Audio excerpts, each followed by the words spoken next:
रीना एक मध्यम परिवार की लड़की थी, लेकिन उसकी भाभी शिवानी एक बड़े घर की बेटी।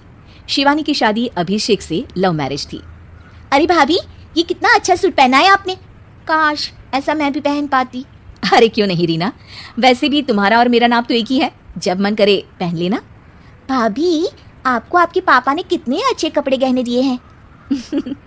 मैं उनकी इकलौती बेटी जो हूँ। बेटी तो मैं भी इकलौती हूँ, लेकिन क्या करे, पापा है नहीं, पता नहीं कैसे होगी मेरी शादी। तभी वहाँ शिवानी की सास आ जाती है। अरे क्यों नहीं करेगा भाई तेरी शादी धूमधाम से, आखिर जिम्मेदारी है तो उसकी। और वो दिन भी आ जाता है जब रीना की शादी तय हो जाती है। अभिषेक, क्या हुआ? आप इतने परेशान तो कभी नहीं दिखे, कोई बात है तो बताइए मुझे। अरे शिवानी, वैसे तो शादी का सारा इंतजाम हो गया है, लेकिन गहनों का रेट तो आसमान छू रहा है। कैसे क्या करूं, कुछ समझ में ही नहीं आ रहा। थोड़ी देर में शिवानी अपने पूरे गहने अभिषेक के सामने रख देती है। ये लीजिए, गहनों का इंतजाम भी हो गया।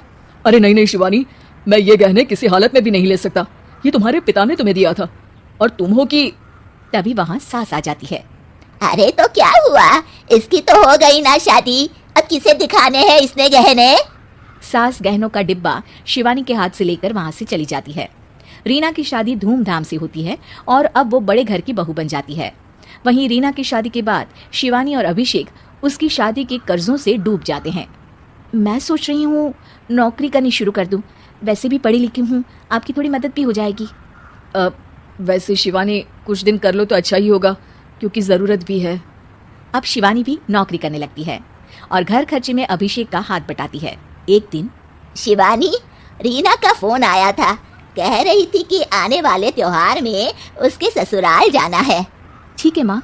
अरे ठीक तो है, लेकिन एक काम कर लेना, उसके सास ससुर से लेकर पूरे खानदान के कपड़े मिठाइयाँ सब ले आना, और हो सके तो रीना के लिए छोटे से कान में पहनने के बूंदे दी। और क्या है ना, शादी में उसे सारी बड़ी बड़ी कान की ज्वेलरी दी थी, घर में पहनने के लिए तो उसके पास कुछ भी नहीं है।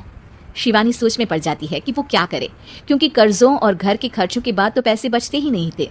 शिवानी फिर अपने पिता को फोन करती है और उनसे पैसे मांगती है। देखो शिवानी, मैंने तुम्हें शादी के वक्त ही मना किया था कि ऐसे घर में शादी करनी ही नहीं चाहिए। अरे अभिषेक को शर्म आनी चाहिए जो ससुराल से पैसे मंगवा रहा है। शिवानी को पिता की बात पर गुस्सा आ जाता है। आप मेरे पिताजी हैं और मैं परेशान थी, इसलिए आपसे मदद की उम्मीद की पापा। अभिषेक को तो पता भी नहीं है कि मैंने आपसे पैसे मांगे हैं। शिवानी सोचती है कि वो अभिषेक से बात करे, लेकिन फिर उसे लगता है कि वो टेंशन ले लेगा। तभी शिवानी की नजर हाथ के कंगन पर पड़ती है। सीधे बाजार जाती है और उसे बेचकर ननद के घर ले जाने का सारा सामान लेकर आती है और सास के सामने रख देती है। हाँ ठीक है, लेकिन फल थोड़े और अच्छी क्वालिटी के होने चाहिए थे।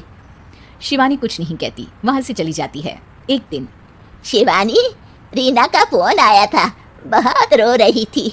क्यों माँ, क्या हुआ? सब ठीक तो है ना उसके ससुराल में? अरे तूने तो उसकी नाक ही कटवा दी। अब मैंने क्या कर दिया माँ? कह रही थी कि बड़े घर की बहू है भाभी, जो कपड़े दिए वो ब्रांडेड भी नहीं थे। तू तो जानती है ना उन लोगों का पहनावा कितना अच्छा है। तू तो मेरी बेटी का भला कभी सोचती नहीं।